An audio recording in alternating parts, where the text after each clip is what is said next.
네. 자, 오늘은 여러분 교재 65페이지고요. 우리가 이제 지난 시간부터 부채를 정리를 했습니다. 지난 시간에 자산을 다 정리하고 자산에 관한 정리 문제까지 다 풀어봤고요. 부채를 정리하고 있는데 부채에서 유동부채의 예수금까지 정리했고, 이번 시간에는 유동부채에서 단기 차입금이라는 개정 과목부터 살펴보도록 하겠습니다. 자, 단기 차입금. 차입이라는 건 여러분 빌리는 거죠. 그래서 설명을 보시면 자금을 차입하고 그 상환 기간이 1년 이내에 도래하는 차입금을 말한다 이랬습니다. 단기 차입금은 유동부채의 아주 대표적인 개정이죠. 그래서 차입을 할 당시 자, 차입을 할 당시의 회계 처리를 보시면 우리가 차입을 한 돈을 보통예금, 차변에 보니까 보통예금에 예입했다는 것이죠. 그래서 차입할 당시에 대변의 단기 차입금, 단기 차입금 계정 대변에 기입하시면 되겠습니다. 단기 차입금 계정 대변에. 그리고 이제 1년 이내에 상환일이 돌아오잖아요. 1년 이내에 상환일이 돌아오죠. 그래서 상환일이 도래하면은 우리가 갚아야 되잖아요. 그때 차변의 단기 차입금, 부채 감소. 그리고 이제 대변에 회사의 보통예금이 감소하겠죠. 그런데 우리가 갚을 때 원금만 갚는 것이 아니라 그때 이자도 같이 갚죠. 그리고 그러기 때문에 이자 비용이라는 비용이 발생하게 됩니다. 요 이자 비용은 영업의 비용 개정 과목이에요. 영업의 비용입니다. 그래서 단기 차입금을 상환할 때 우리가 이자가 나가게 되는데 그 이자는 이자 비용이라는 비용 개정 과목으로 회계 처리한다. 이걸 함께 알아두시면 되겠습니다.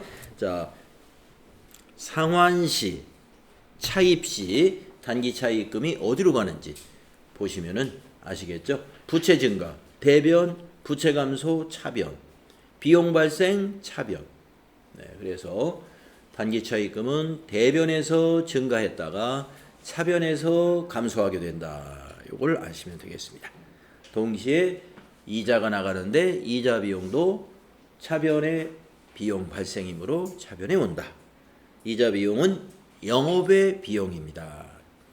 그래서 여러분들이 항상 비용을 보실 때는 손익계산서에다가 한번 대입을 시켜 보시는 거예요. 자, 오늘 나온 요 이자 비용은 매출 원가에 들어가는 비용인지 판매 관리비에 들어가는 비용인지 영업 외 비용인지를 구분해 보셔라 이거죠. 이자 비용은 매출 원가입니까? 판매 관리비입니까? 영업의 비용입니까? 영업의 비용이다. 이렇게 정리하시면 된다 이거죠. 다음은 가수금이라고 하는 유동부채 알아보겠습니다.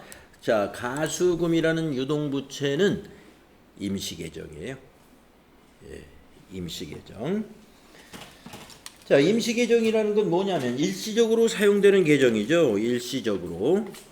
자, 내용을 보시면은 금전이 입금이 되었으나 그 계정 과목이나 금액이 확정되지 않았을 경우다 이랬습니다. 자, 회사의 보통예금에 입금 내역이 있는데 입금은 됐는데 아직 이걸 어떻게 처리해야 될지 내용을 파악하지 못한 상태예요. 외상매출금이 누가 거래처에서 외상매출금을 갚으려고 입금을 해줬는지, 아니면 어떤 제품을 또는 상품을 주문하기 위해서 계약금으로 지급하려고 입금을 했는지, 아니면 심지어 누가 입금을 했는지도 모를 수가 있죠. 입금자를. 입금자가 거래처에서 입금을 했는지, 아니면 우리 회사 영업사원이 누가 입금을 했는지 이거 모를 수도 있습니다.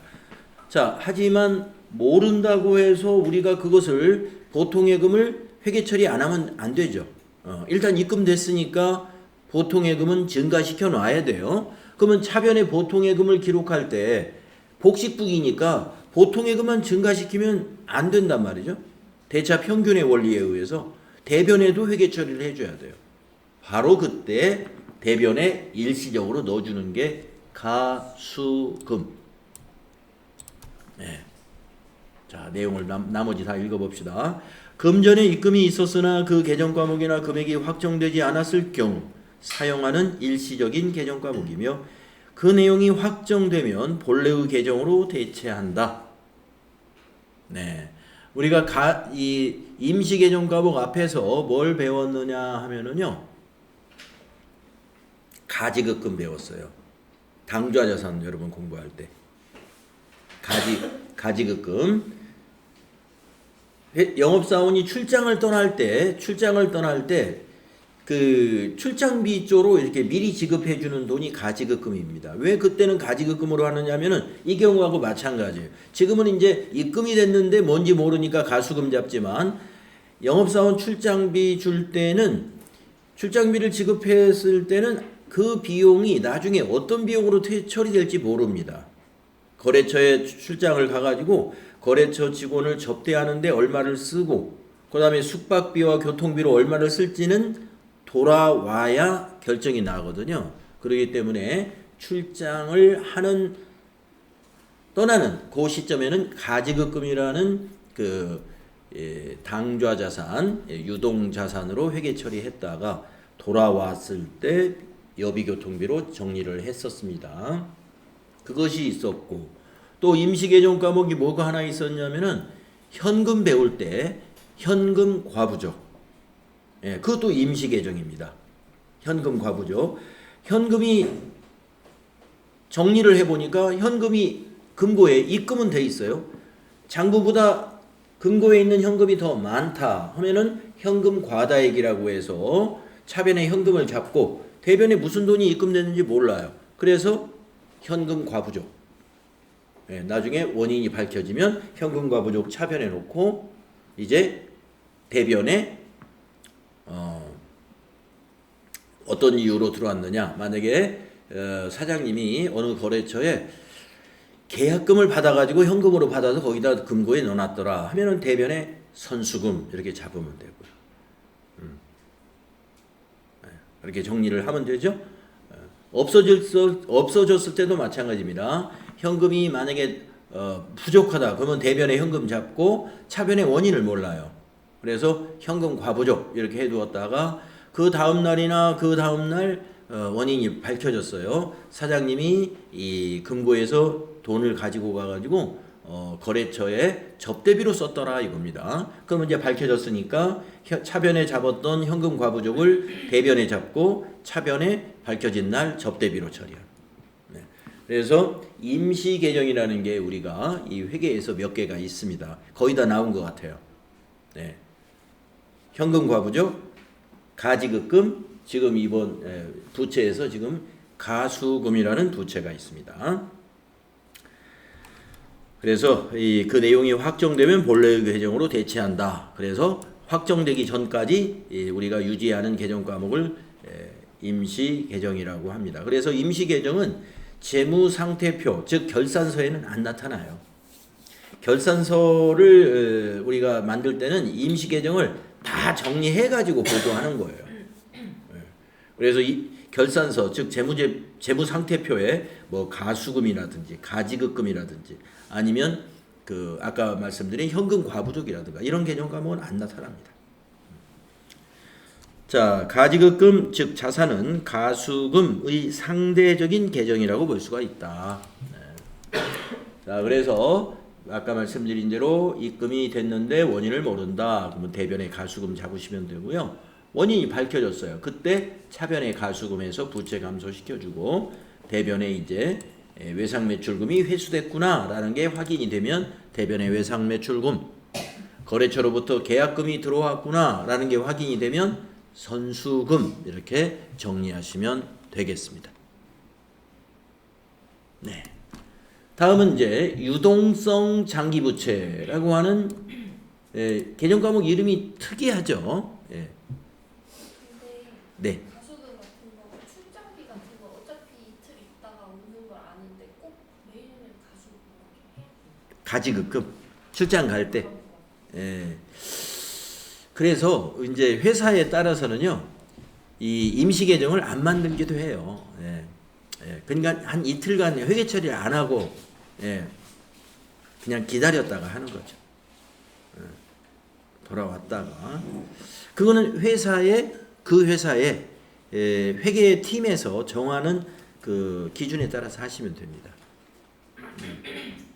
원칙은 우리 교과서에서 말한 대로 단 이틀이라 하더라도 단 하루라 하더라도 회계상에 그 회계상 거래가 일어났어요. 회사에서 돈이 지급이 됐으면 당일날 회계 처리하는 게 맞는 것이죠.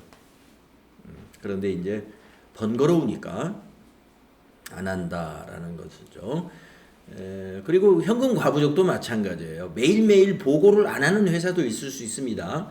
현금 시제를 매일매일 상급자에게, 그러니까 이제 그 옛날로 말하면 이제 격리부장 아니면 요새는 이제 팀장 이런 그 사람에게 현금 출납 담당자가 매일매일 보고를 안 하는 시스템이다 그러면은 그냥 뭐 확인해가지고 이렇게 어차피 어느 시점에 맞춰놓으면 그만이잖아요. 그게 그냥 지나갈 수도 있어요. 그런데 일일 보고를 꼬박꼬박 하는 회사도 있습니다. 매일매일. 그럼 매일매일 거짓말을 할 수가 없잖아요. 안 맞은 거를. 그래서 지금 현금 시제가 가령 15만 원이 안 맞는데 아직은 원인을 모르겠습니다 하고 이렇게 보고하는 게 맞죠. 그러기 위해서는 현금 과부족 회계 처리를 할 수밖에 없는 거고요. 매일매일 보고를 안 하고 가령 뭐 주간별로만 우리 회사는 시제 보고를 주간별로만 하고 있다 그러면 주간별로만 맞춰놓으면 되니까, 만약에 금요일마다 보고한다 하면 금요일 날만 딱 맞춰놓으면 되죠. 그 안에는 조금 차이가 있어도 본인만 담당자만 알고 있으면 되는 거고, 그러니까 회사의 기준에 따라서 맞춰서 할 수 있습니다. 가수금 이런 것도 마찬가지예요. 원칙은 아까처럼 그렇게 하는 거고요. 이것처럼. 이거 그 다음날 바로 알게 됐는데 오늘 꼭 가수금을 잡아놔야 되느냐? 번거로울 수도 있어요. 그 다음날 출근해가지고 쭉 전화 몇 개 돌려보면 확인이 된다. 들어올 만한 거래처에다 전화 다 해보면 알 수 있다 하면 가수금 특별히 잡지 않아도 됩니다. 잡지 않은 회사는 어떻게 할까요? 하루는 그냥 뭉갰다가 나중에 확인되면 요 분개만 딱 해주면 되죠. 가수금 요거를 안 했을 때는 확인되는 날 요 분개만 딱 남기면 되는 거예요. 보통예금, 입금 잡고, 사실은 그 전날 입금이 됐었는데 하루 후로 입금을 잡는 거죠. 하루 후로 입금 잡고 대변에는 외상매출금이 회수됐구나 또는 계약금이 들어왔구나. 계약금이 들어왔으면 대변에 선수금, 외상매출금이 회수됐으면 대변에 외상매출금. 자, 유동성 장기부채를 보시겠습니다. 개정 과목이 좀 특이하다는 겁니다. 왜 특이하냐? 이 두 개의 단어가 들어있어요. 유동성이라는 단어하고 뒤에는 장기부채. 그런데 개정 과목은 장기부채가 아니고 이것이 유동부채입니다. 유동부채 개정 과목에 장기부채가 들어가는 개정 과목이 있다 이거예요. 근데 앞에 유동성이라고 들어왔습니다. 성격이 바뀐 장기부채다 이런 얘기가 되겠는데요. 성격이 바뀌었어요. 장기부채가 어떻게 바뀌었어요? 유동부채로 바뀌었다. 유동부채로 바뀌었다. 자, 우리가 이 부채라고 하는, 즉 차입금이라고 하는 것은 말입니다. 이 기간이 경과하면서 우리가 갚아야 될 일정이 앞당겨져 옵니다. 점점 처음에는 5년간 차입을 했는데 한 해 지나면 4년으로, 또 한 해 지나면 3년으로, 또 한 해 지나면 2년, 또 지나면 1년으로 오죠. 바로 그 1년 내로 그 만기가 도래하게 되는 시점이 있어요. 그때 결산일에 유동성 대체 분개를 합니다. 결산일로부터. 그러니까 유동성 장기부채라는 개정 과목은 평상시에 안 써요. 결산 때 여러분 결산 수정분계 여기저기 나오게 되죠. 결산 수정분계. 이거 결산 수정분계 사항입니다. 자, 비유동 부채 중에서 결산 시점에 1년 이내에 만기일이 도래하는 경우는 유동부채로 재분류를 하는 개정 과목이에요. 그래서 이걸 우리가 재분류 개정 과목 중에 또 하나입니다. 유동성 장기부채. 그러니까 장기차입금이라는 개정 과목이 이제 나중에 바로 뒤에서 비유동부채에서 여러분이 장기차입금이 나오거든요. 예, 장기차입금은 비유동부채예요. 장기차입금이라는 건 앞에서 우리 단기차입금하고 단기차입금보다 기간이 길어진 게 장기차입금입니다. 단기차입금은 우리가 그 차입을 할 당시에 만기일이 1년 이내인 차입을 했을 때 우리가 단기차입금으로 회계 처리하잖아요. 그런데 장기차입금은 뭐냐면 차입할 때 만기가 1년 초과되는 거, 뭐 1년 6개월 아니면 2년, 3년 이런 것들이 장기차입금이에요. 그런데 처음에는 장기차입금으로 회계 처리가 되어 있습니다. 차입 시에 이렇게. 그런데 아까 말씀드린 대로 이렇게 회계연도가 1년, 2년 지나게 된단 말이에요. 그러면 우리 회사의 장기차입금을 결산일에 만기일이 언제인지 전부 체크해야 하는 거예요. 회계과에서는. 예. 만약에 우리 회사에 장기차입금 건이 10건이 있다. 예. 그러면 그 10건을 각 은행별로 농협 장기차입금은 만기가 언제지? 국민은행 장기차입금은 만기가 언젠가? 또 무슨 회사의 장기차입금은 만기가 언제지? 전부 체크해가지고 만기가 차기에 돌아오는 것은 바꿔줘야 돼요. 어떻게 바꿔요? 장기차입금을 감소시키고 유동성 장기부채로 부채를 증가시킵니다.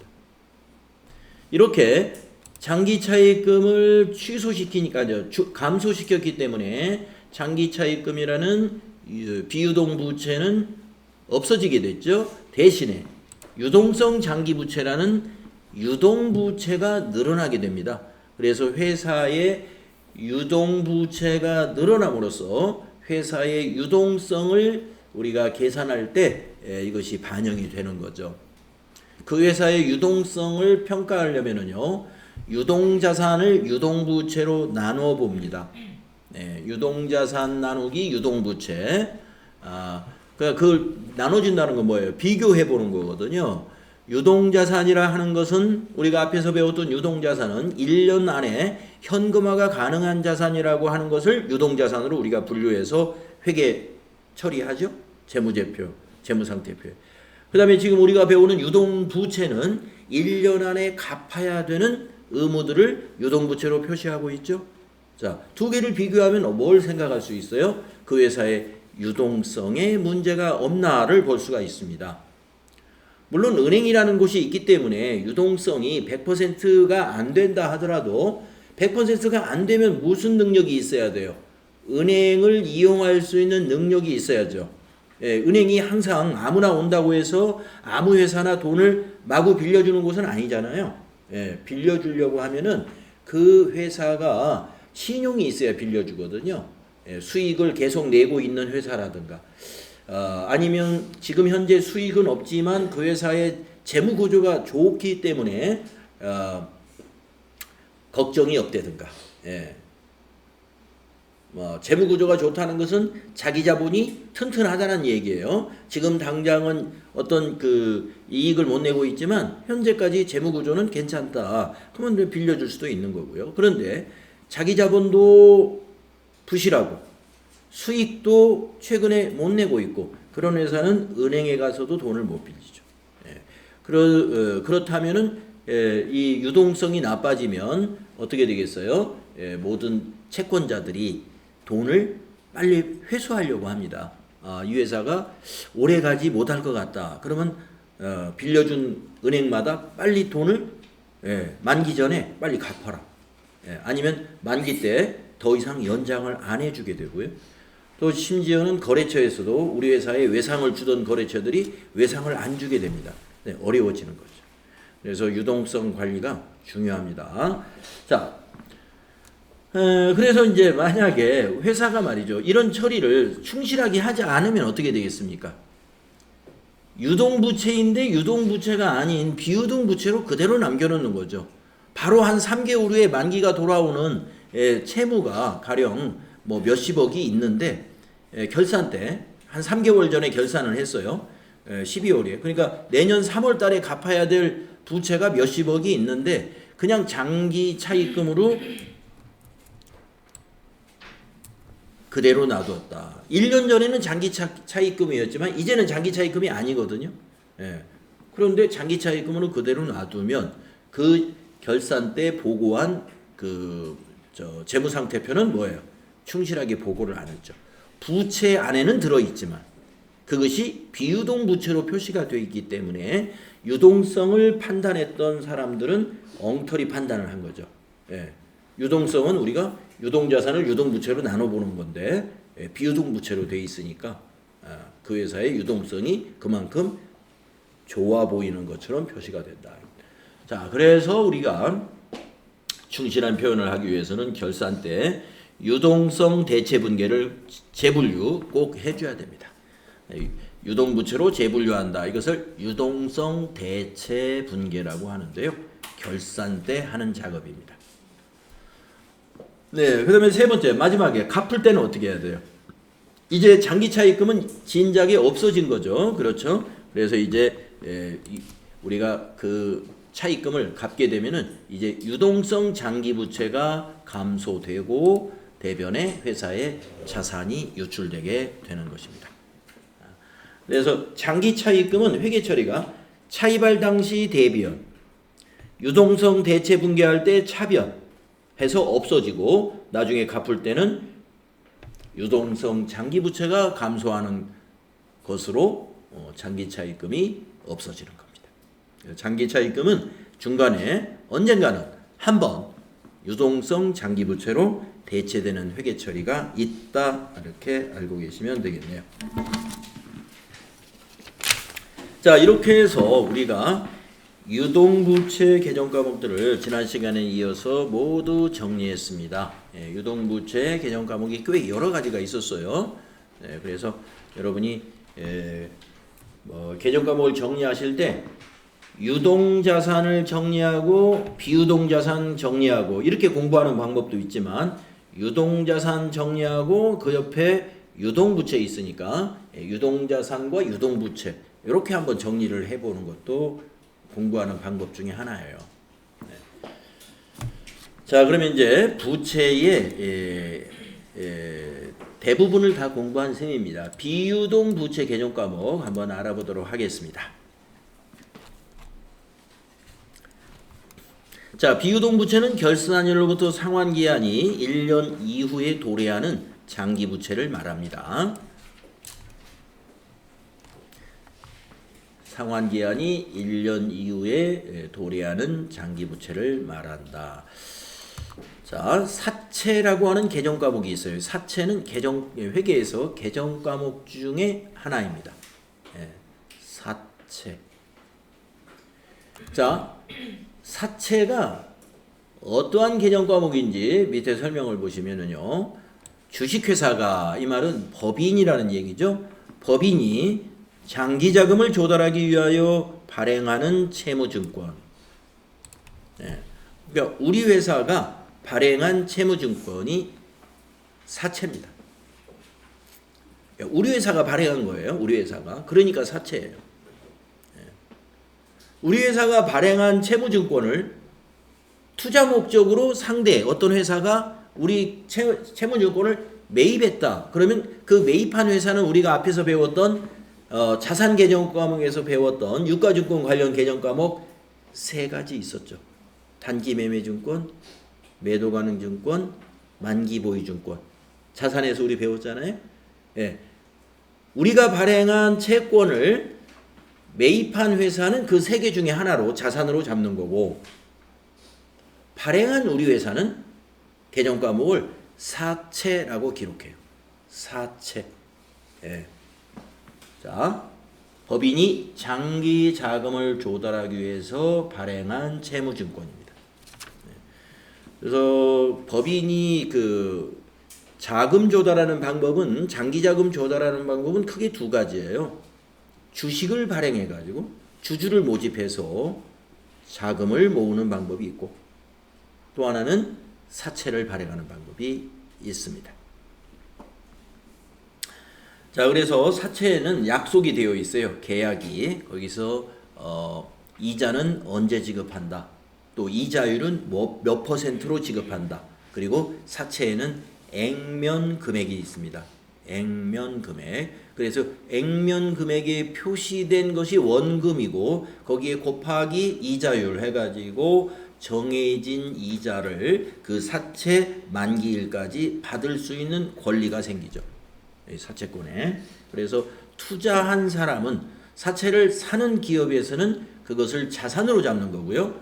단기매매증권, 매도가능증권, 만기보유증권 그 의도에 그 회사에서 어떤 의도로 이 사채를 샀는가의 의도에 맞게끔 세 가지로 구분해서 회계 처리하는 거고 발행한 회사는 만기 때 돈을 돌려줘야 되거든요. 그러니까 부채죠.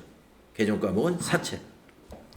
계약에 따라 일정한 이자를 지급하고 일정한 시기에 원금을 상환하는 것을 약속한 증서입니다. 그래서 우리가 갚아야 되겠다라고 거기다가 그 만기를 표시하는데 보통 3년이에요. 사채의 만기는 대개 다 3년으로 하기 때문에 우리가 이걸 장기 부채, 즉 비유동 부채로 분류합니다. 자, 사채 발행의 현금 흐름이라고 되어 있는데요. 한번 보시겠습니다. 사채는 장기 자금을 조달하기 위하여 일반적으로 3년 사채 발행자가 사채임을 증명하는 사채권을 발행해 주고 만기까지 기간 동안 정해진 이자율에 따라 이자를 지급하고 만기에 원금을 상환하는 것을 약정한 비유동 부채입니다. 네, 사채는 비유동 부채입니다. 네, 이 그림 어떤 그림인가 볼까요? 자, 발행한 회사, 이게 이제 우리 회사예요. 우리가 지금 부채를 배우니까 발행한 회사가 부채예요. 자, 그래서 사채권자는 투자하는 거예요. 사채권자로부터 현금, 자금을 받고 우리 회사는 사채권을 줍니다. 사채권을 주죠.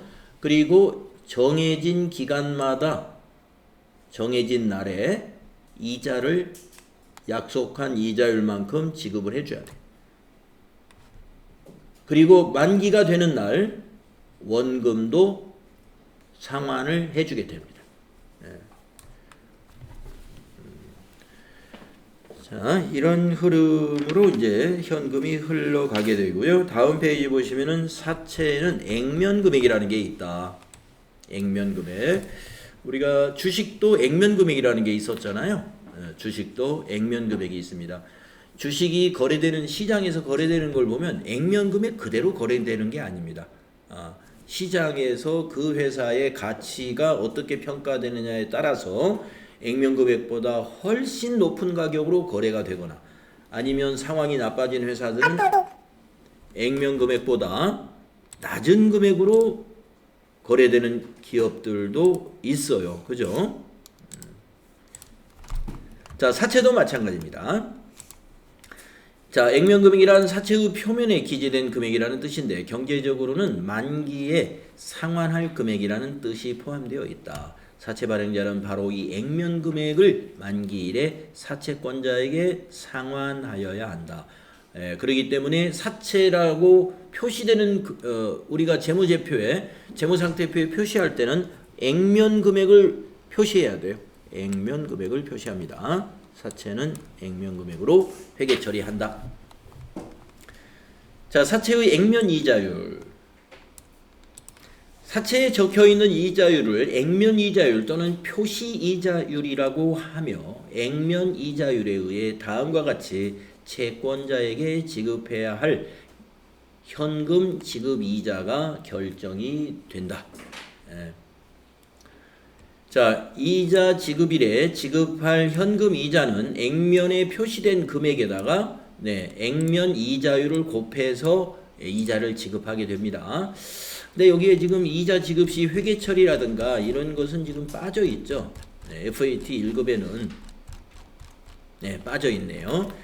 자, 우리가 이제 TAT 과정으로, 즉 세무회계 과정으로 이제 급수를 올리게 되면은 이자 지급했을 때 회계 처리, 또 만기에 또 회계 처리까지 회계 처리가 발행 시 회계 처리, 이자 지급 때, 결산 때 회계 처리, 그 다음에 상환 시 회계 처리 이런 단계가 또 있습니다만은 우리 FAT 1급에서는 사채라는 개념하고 발행할 때의 회계 처리까지만 알고 계시면 되겠습니다. 출제 범위가 거기까지예요. 자, 사채의 액면 이자율로 어떻게 해요? 이자를 사채권자에게 지급한다. 그것만 일단 알고 계시고요. 사채권자에게 지급해야 될 이자는 어떻게 계산해요? 액면 이자율로 계산한다. 다음에 네 번째, 사채의 시장 이자율. 자본시장에 참여하고 있는 일반 투자 대중들이 사채 구입 대신 다른 곳에 돈을 빌려주면 받을 수 있는 이자율을 시장 이자율이라고 합니다. 그런데 시장 이자율은 표시 이자율과 항상 일치하지는 않으므로 시장 이자율과 표시 이자율이 다를 때 사채는 할인 또는 할증 발행하게 됩니다. 예를 들어 만일 표시 이자율이 연 10%인데 시장 이자율은 연 15%라면 당연히 투자자들은 이 사채를 액면 금액에 구입하지 않으려고 합니다.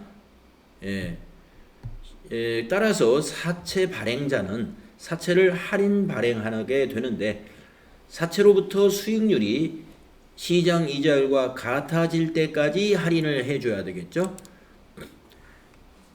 그래서 시장 이자율보다 적다면 투자자들이 사채를 사지 않을 것이기 때문에 그런 것이다.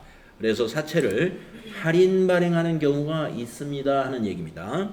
할인 발행이라는 것은 액면가가 만약에 10만원짜리 사채다 그러면 10만원에 발행을 하지 못하고 97,000원에 발행한다든가 이렇게 깎아서 발행해 주는 거예요. 왜? 나중에 돌려줄 때는 10만원을 돌려준다고 약속을 했는데 돈은 97,000원밖에 받을 수 없느냐? 우리가 액면에 표시한 이자율은 10%라고 표시를 했는데 지금 현재 시장 이자율이 15%다 이거예요. 그러면 투자자들이 지금 은행에 입금을 해도 15%를 주는데 우리 사채를 살려고 하지 않는다는 거죠. 그러면 발행 시점에 뭐예요? 투자 이익은 맞춰줘야 되죠. 발행 시점에 투자 이익은 맞춰줍니다. 그래서 가격을 깎아줘야 돼요. 그래서 얼마를 깎아야 15% 이자를 우리가 원금에 그 사람들이 살 수 있는 금액에 반영을 해주느냐 하는 것은 계산하는 방법이 있습니다.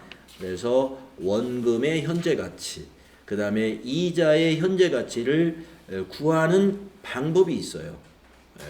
현가 계수라고 하는 그 계수를 동원해 가지고 이 사채를 발행할 때 그 값을 구하게 됩니다. 그래서 할인 발행할 수 있고요. 또 반대의 경우도 있어요. 반대의 경우. 네, 여기서 반대로 여기서부터 한번 읽어볼까요? 네, 할증 발행을 설명하는 겁니다. 반대로 만일 표시 이자율이 연 12%인데 시장 이자율은 연 8%다. 라면 투자자들은 이 사채가 액면 금액보다 더 비싸더라도 구입하려고 할 것이며 따라서 발행자는 사채를 할증 발행하게 된다. 이 경우에도 마찬가지로 사채의 수익률이 시장 이자율과 같아질 때까지 할증이 된다는 것이죠. 그래서 우리가 표시 이자율을 높게 하게 되면은요, 투자자들이 다 오겠죠. 은행에 넣어놓는 것보다 3년간 더, 은행에서는 현재 8% 이자율이란 말이에요. 그런데 우리 회사 사채가 12%라고 하니까, 만약에 은행이 당장 내년에 아니면 내후년에 뭐 15%, 20% 이렇게 올라가지 않을 거라면 우리 회사 사채를 다 살려고 하겠죠. 현재 기준으로 봐도 우리 회사 사채를 하려고 하겠죠. 그러면 반대로 회사는 말입니다. 은행을 이용하면 더 싸게 돈을 조달할 수가 있는데 우리가 이 높은 이자를 주면서 자금을 구입할 이유가 없죠. 그렇기 때문에 할증 발행을 하면 되는 거예요. 사채권자들에게. 그러면 현재 이자율로 비교했을 때 우리가 앞으로 이자율이 어떻게 변할지 모르지만 아무튼 현재 이자율로 봤을 때 우리가 많이 주는 거니까 우리는 액면가 아까 10만 원짜리라 그러면 10만 원에다가 얼마를 더 플러스하는 겁니다. 그래서 10만 5천 원에 발행을 하겠다 이렇게 정하는데 그냥 마음대로 정하는 게 아니라 아까 말씀드린 대로 현재 가치를 구하는 현가 계수라는 게 있어서 다 그걸로 계산하면 다 인정이 되는 거예요. 이렇게 해서 할증 발행을 하게 됩니다. 이거죠. 그러면은 발행하는 시점에 서로 균형이 맞춰지는 거예요. 투자자나 발행자, 발행인 법인이 현재의 시장 이자율을 우리가 유효 이자율이라고 하는데 우리가 발행 금액을 결정한 이자율이라는 거죠. 발행 금액을 결정한 이자율을 가리켜서 유효 이자율이라고 부르는데 그래서 유효 이자율에 맞추어서 서로 합의가 되는 것입니다. 발행 금액이.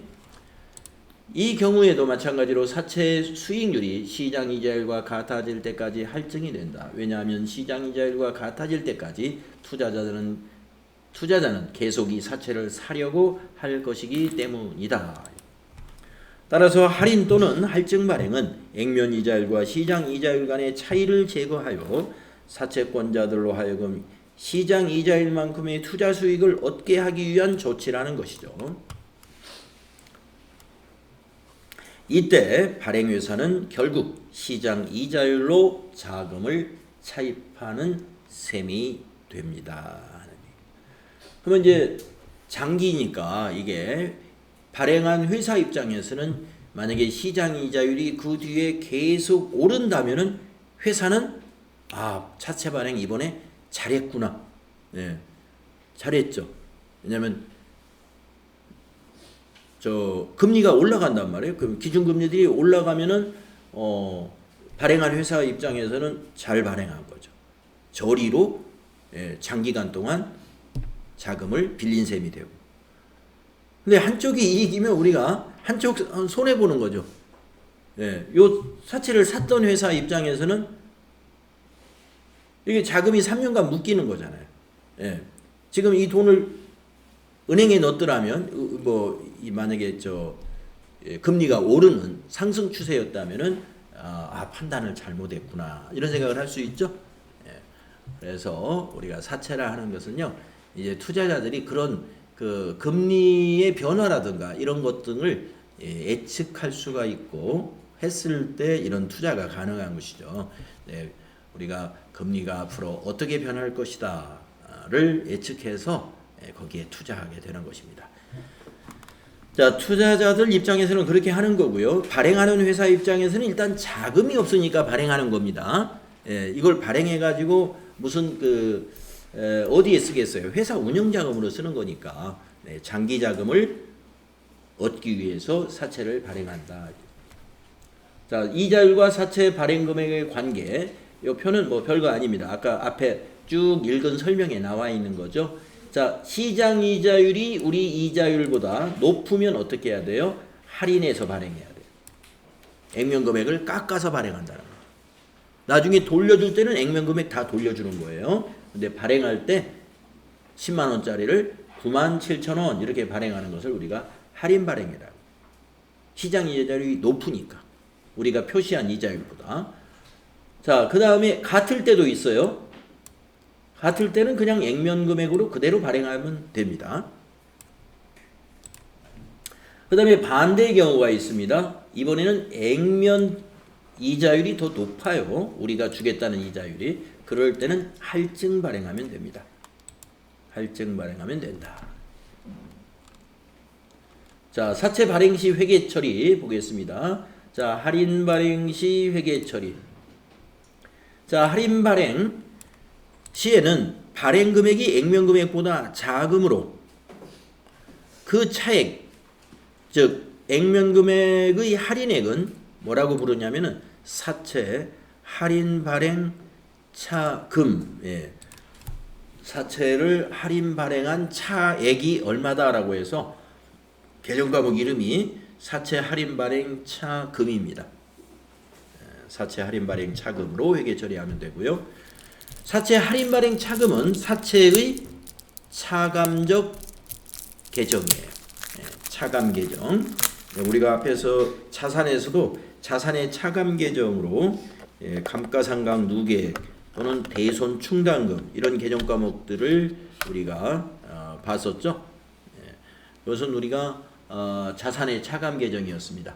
자, 여기 사채 할인 발행 차금은 사채의 차감 계정입니다. 자, 그 다음에 할증 발행 시에는 회계 처리가 어떻게 되느냐. 할증 발행 시에는 발행 금액이 액면 금액보다 크므로 그 차액, 즉 액면 금액의 할증액은 계정 과목 이름이 뭐냐면요. 사채 할증 발행 차금입니다. 가운데 두 글자만 달라요.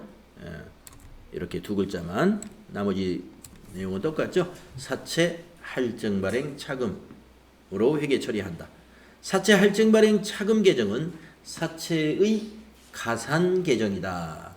더해주는 계정이다. 이거죠. 그래서 할증 발행을 하게 되면은 발행 시 사채의 장부 금액이 액면 금액보다 커지죠. 가산 계정이니까. 그런데 할인 발행을 하게 되면 차감 계정 때문에 장부 금액이 작아지죠. 액면 금액보다. 그래서 자, 여기 보시면 이제 그 분계가 나와 있습니다. 사채 발행자의 분계를 보시면 돼요. 액면 발행했다 그러면 차변의 현금, 대변의 사채. 네. 숫자를 한번 넣어보면 이렇게 되는 거예요. 만약에 10만 원짜리 한 매가 10만 원짜리라고 한번 해보면은 액면 발행을 했다 그러면은 액면 발행했다 그러면 현금과 사채가 똑같아요. 그 다음에 그 밑에 할인 발행했다라고 하면은요. 사채는 언제나 액면가로 표시하니까 대변의 사채는 10만 원입니다. 그런데 현금이 97,000원. 3,000원 할인해 줬어요.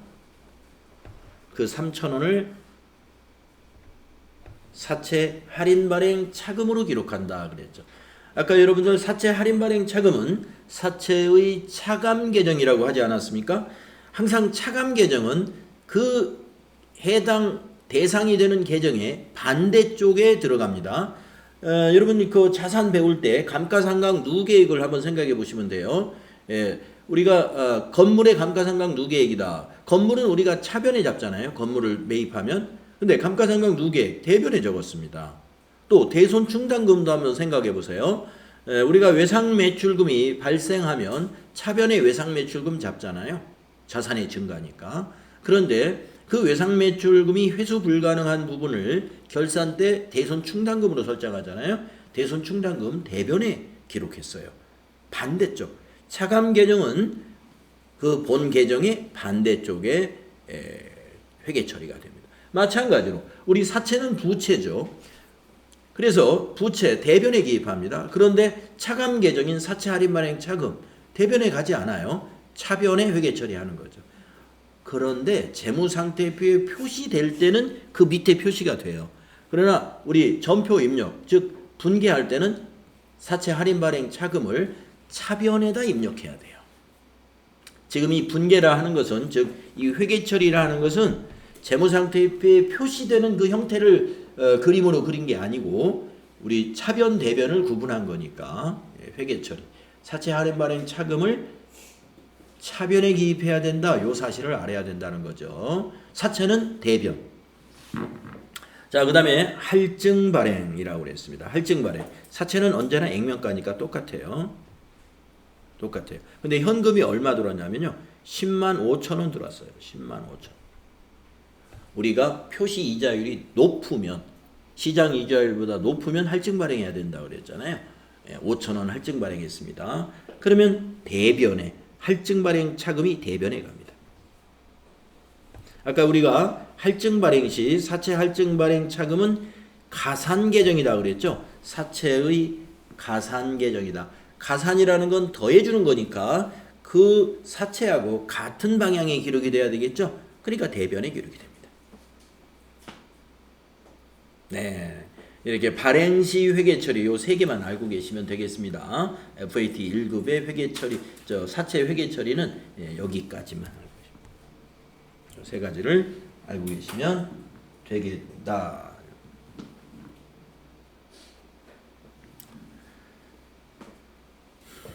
자, 그러면 오른쪽에 있는 건 뭐예요? 사채 매입자. 이거 우리가 자산에서 배웠다 이거죠.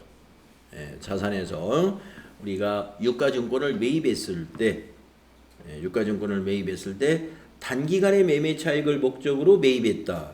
그러면 단기 매매증권. 그 다음에 장기간의 매매 차익을 목적으로 매입했다. 그러면 매도 가능 증권. 만기까지 보유할 목적으로 매입을 했다. 그러면 만기 보유 증권. 이렇게 된다고 그랬죠. 이 사채는 우리가 대개 만기까지 보유하면서 이자를 보고 투자하는 경우가 대부분입니다. 사채는 만기까지 보유하면서 이자를 보고 투자하는 경우가 많기 때문에 만기 보유증권으로 예제를 써놨네요. 그렇다고 해서 사채를 우리가 3년짜리 사채 어느 기업이 발행한다고 해서 샀다. 그래서 이거 만기까지만 가지고 있어야 돼요. 중간에 처분할 수는 없느냐? 처분할 수 있어요.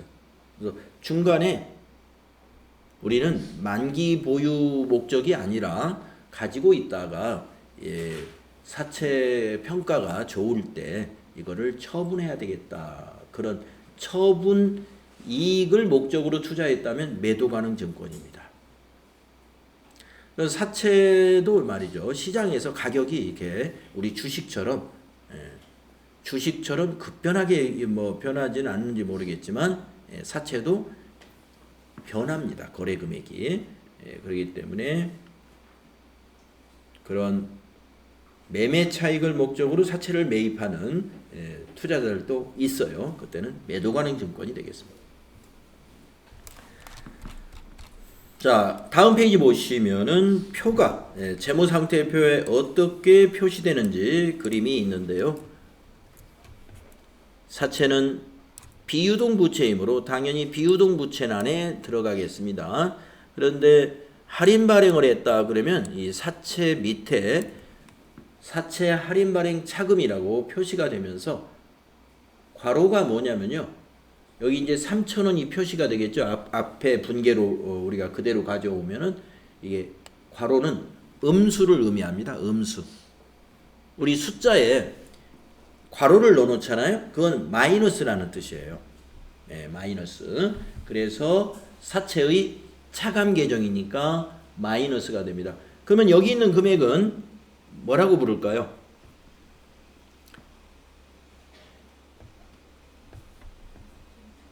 장부 금액이라고 부르죠. 장부 금액.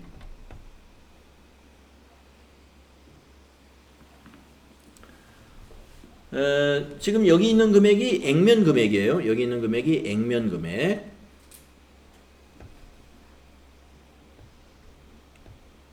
이거는 액면 금액.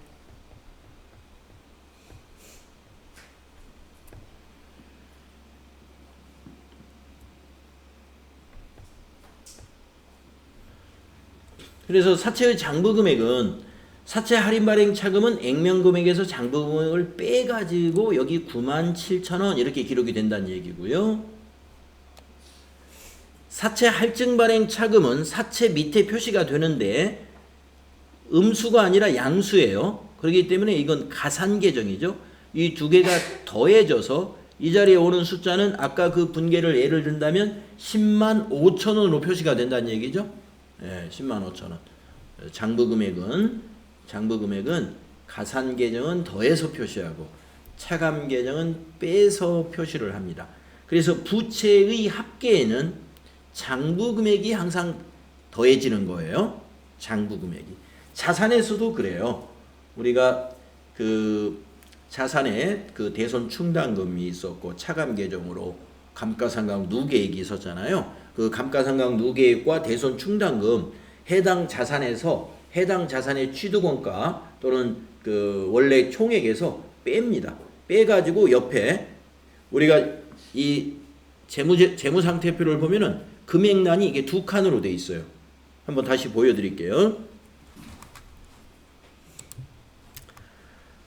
앞으로 이제 그 프로그램을 꺼내놓고 수업을 할 때는 이제 자주 여러분이 보시겠습니다만은 미리 좀 보여드리면 이 재무상태표의 이 그림이 지금 여러분에게 나타내고자 하는 게 뭐냐? 이게 아니네요. 제가 다른 프로그램.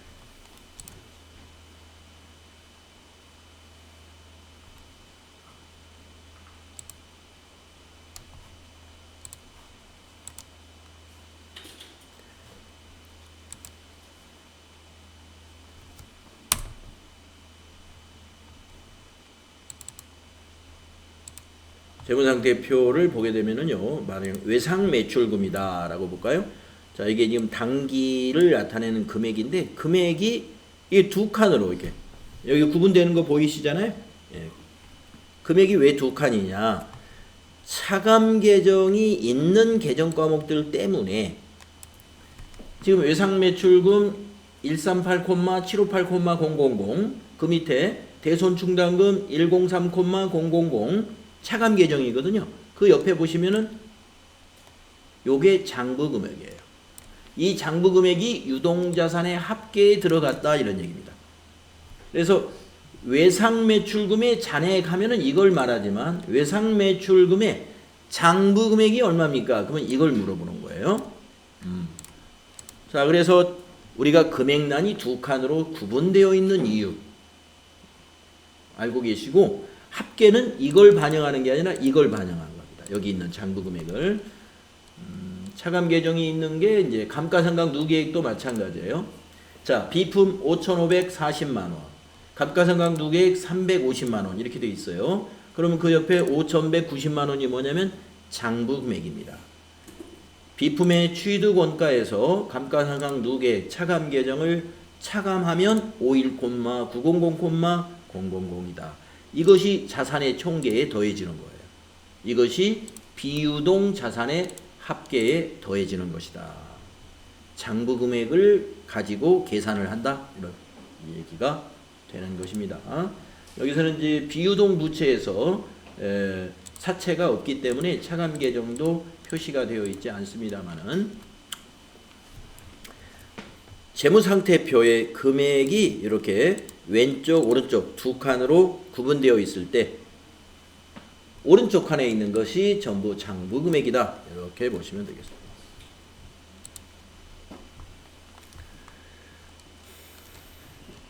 자, 그 다음에 우리 비유동 부채의 장기 차입금을 보겠습니다. 우리 장기 차입금은 앞에서 유동성 장기 부채 때 이미 설명이 된 거예요.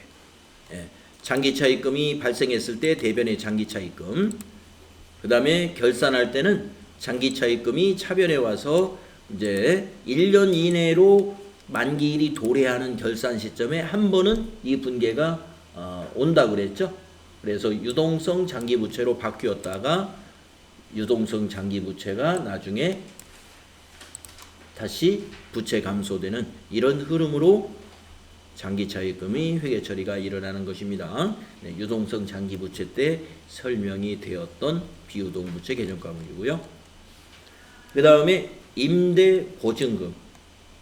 자, 여러분 임차 보증금의 상대 개정 과목이다. 이렇게 알고 계시죠? 임차 보증금 우리 비유동 자산에서 배웠습니다. 비유동 자산에서. 임차 보증금은 임차인이 자산 잡는 것이고 임대 보증금은 임대인이 부채 잡는 겁니다.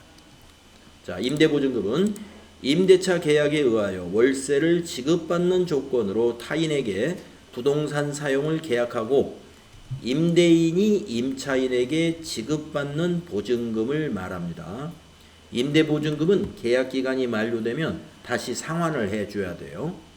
따라서 자, 임대 보증금을 수취시 받았을 때 부채로 잡습니다. 대변의 임대 보증금. 그랬다가 이제 임대료를 그 매달 받겠죠. 받을 때 대변의 임대료라는 이거는 수익 개정 과목이에요. 영업외 수익 개정 과목이죠. 임대 사업자라면은 영업 수익이겠습니다만은 임대 사업자가 아닌 임대료는 영업의 수익입니다. 그래서 여기서는 영업의 수익이라고 보시면 되겠어요. 그리고 이제 만약에 2년간 계약을 했다. 그러면 2년이 지난 그 계약 만료일에 보증금이 돌려줘야 되죠. 보증금을. 그래서 임대 보증금이 이제 돌려줬으니까 부채 감소. 부채 감소는 차변이죠. 그래서 임대 보증금 차변에 기입하고요. 대변은 이제 회사의 통장에서 나가게 됩니다. 네, 임대 보증금 비유동 부채에 해당되는 개정 과목이에요. 자, 다음 페이지 보시면은 퇴직급여 충당 부채 있습니다. 퇴직급여 충당 부채.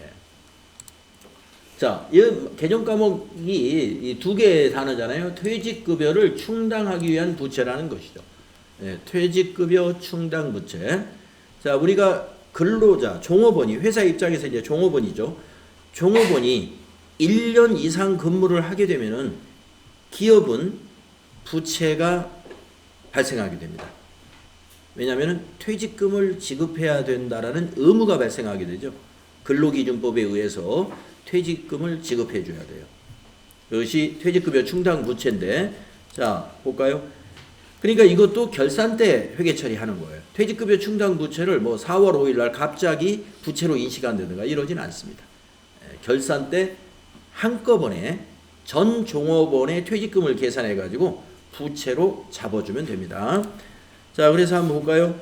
회사의 퇴직급여 규정 등에 의하여 직원이 퇴직할 때 지급해야 할 퇴직금을 충당하기 위하여 설정하는 개정 과목으로 퇴직급여 충당 부채 설정 시에는 퇴직급여 충당 부채 개정 대변에 기입하고 퇴직금 지급 시에는 그 퇴직급여 충당 부채 차변에 기입해서 부채 감소를 시키는 거예요. 그래서 퇴직급여 충당 부채를 설정할 때 대변에 설정을 해 주었잖아요. 부채 증가 시켰어요. 그러면 차변에 오는 것은 비용 처리하는 거예요. 비용 처리. 예. 수익과 비용은 우리가 발생주의 회계라고 그러잖아요. 우리가 퇴직금을 지급하는 날 비용 처리하는 게 아니고 이미 1년간 근무했기 때문에 퇴직금을 우리가 지급해야 될 의무가 발생했다. 그때 비용 처리해 주면 돼요.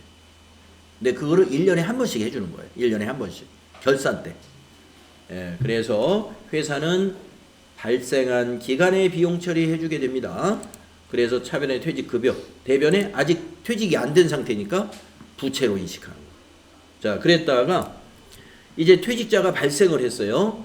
이제 결산이 끝나고 2월이나 3월에 한 명이 퇴직을 했어요. 그래서 만약에 퇴직금 1,000만 원이 나왔다. 그러면 그때 이제 1,000만 원 부채 감소 지급해 줬으니까.